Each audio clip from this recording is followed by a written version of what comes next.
Welcome to another tutorial on Adobe Illustrator for beginners with Kate Made. Today we are going to be making these multi-layered retro effect text using Illustrator and a couple of elements that you can get for free. Okay, so the first thing I'm going to do is I have opened up Adobe Illustrator and I'm going to create a new file, and I'm going to use 1080 by 1350 pixels in RGB color. So the two things that I need to get from an external source firstly, or three I guess, is you need a font that you like. I'll put a link in the YouTube description and the Patreon link for that font.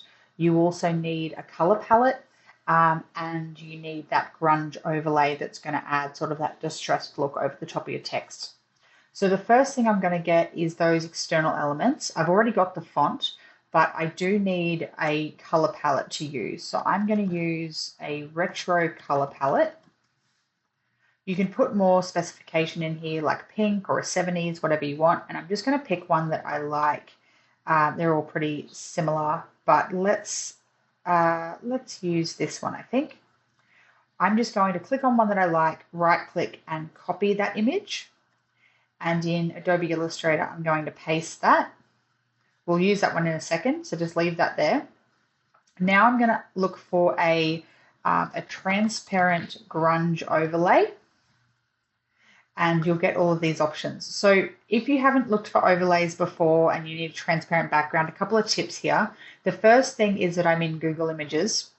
The second is from the Tools menu over here on the right, I'm going to select the color as transparent. And what I'm looking for is an image that looks like it just has a white background. Okay, so I can't see the little black and white or gray and white squares underneath it. But when I click on the overlay, I can then see that grid. And what that means is that this overlay here has a transparent background. And it means that when I put this into Adobe Illustrator at the end, it's only going to have those specks and that distressed look. Now, the way to save this is you've got to right click and go Open Image in New Tab. If you save the image from this window, sometimes it'll save as a JPEG, and we don't want that. We need the PNG. Same goes for when you're saving SVG files. Make sure that you open the image in a new tab, right click, and then you can save your image. I'm just going to put that in the downloads file, and I will leave that for later. Okay, so what we're going to do now is I'm going to set up my color palette. In Adobe Illustrator, I've got my swatches. Oh no, that's the wrong one. I've got my swatches window. To get this window here, you can go Window and then down to Swatches. And I'm going to get these colors in here so that it makes it easy for me in the future.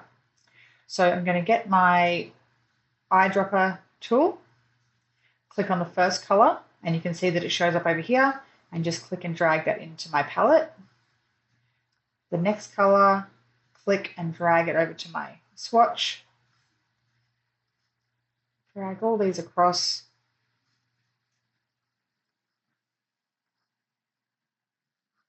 And now I can go back to my selection tool and just delete that. Okay, so now that we've got our palette set up, let's add our text. Now I'm using a font called Castella, which I'll put a link to in the description. The text tool, or the type tool, draw a box, and I'm going to type in my first word, which is Honkin. I'm going to highlight all of that. I've selected my font over here, and I've made it like a larger size, so maybe like 200. You can always change the size later, and we will, so don't worry too much about that. Get your selection tool, and what I'm going to do is double click on this little circle to the right, and it just makes it easier to resize. So I'm holding Shift down on my keyboard and just dragging it open a little bit, and I'm just going to zoom in so that I can see that word really clearly. Once I've got the blue box around it, I'm going to click on my Appearance window and click on Add New Fill. And I want this word to be white because I'm going to add all those borders around the outside. So the fill is white. With the stroke, I'm going to click and drag that underneath the fill, and I'm going to change that to one of the colors from my palette. So I'll choose the darkest one and just make that the border a little bit thick so that it gives me somewhere to start with. I'm then going to click on this FX Add New Effect and go to Distort and Transform. And I'm going to displace it or move it 1 pixel to the right and 1 pixel down. And I'm going to make, let's say, 5 copies of that, which gives that awesome shadow, and click OK. I'm now going to duplicate this. So I'm just going to click those little arrows to make it a bit cleaner. So while you've still got the stroke selected, I'm going to click those 3 little lines and click Duplicate Item. I'm going to go to the bottom one and change that color to another color in my palette. Click on that Transform.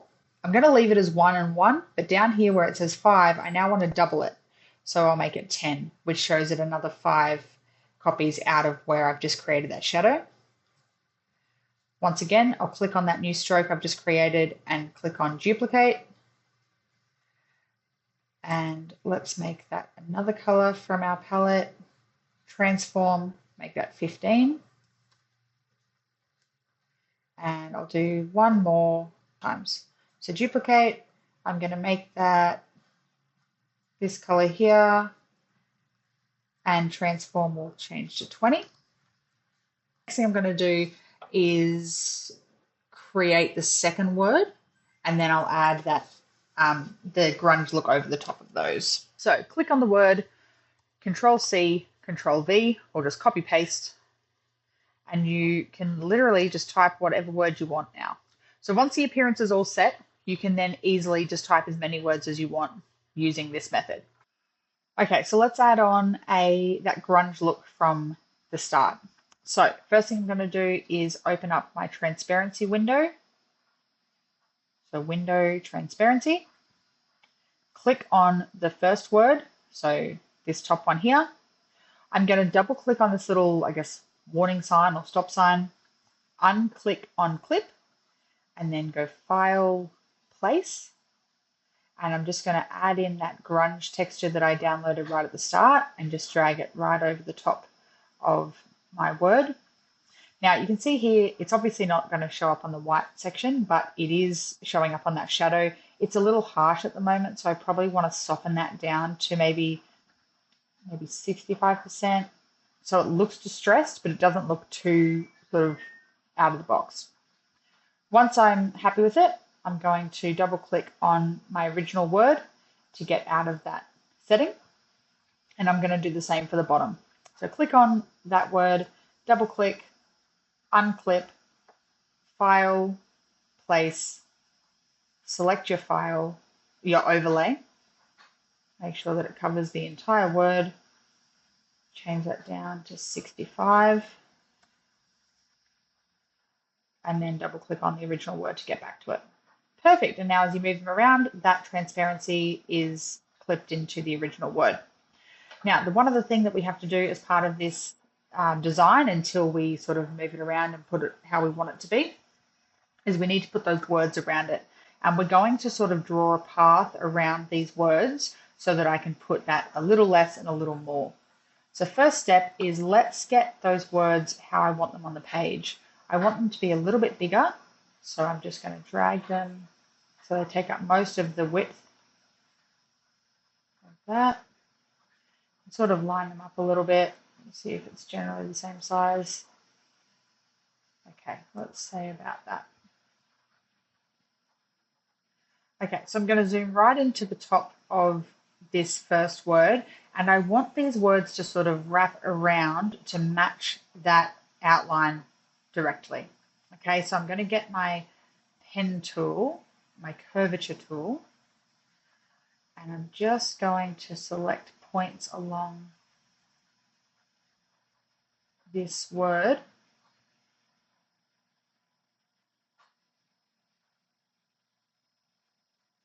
Okay, once I've sort of decided where I want it to be, I'm going to click back on my select tool, so then I've got this path. Now, it doesn't matter what color this path is, how thick this path is, You can see down here that I've got like this red still selected. The fill option can be transparent. You don't need a fill. You just need to have the line because we're going to type on a path. So what we're going to do now is hold down your, click down on the type tool, and we're going to select type on a path. And I'm going to select right at the start of that line that I've just written. Now this text is obviously going to be way too big for it, so I need to make it smaller.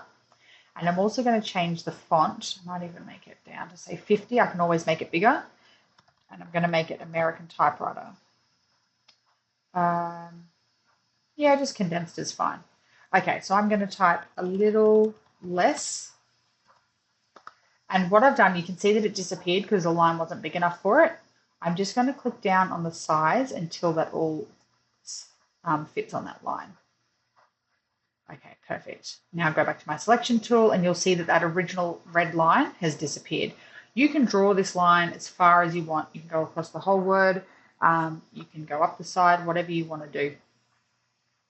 I'm going to make that a different color as well because I don't want it to be black. I'm going to go back to my color swatches. Probably that red. I do actually like that color. So I'm going to keep it as that for now. Let's go Effect, Stylize, Drop Shadow.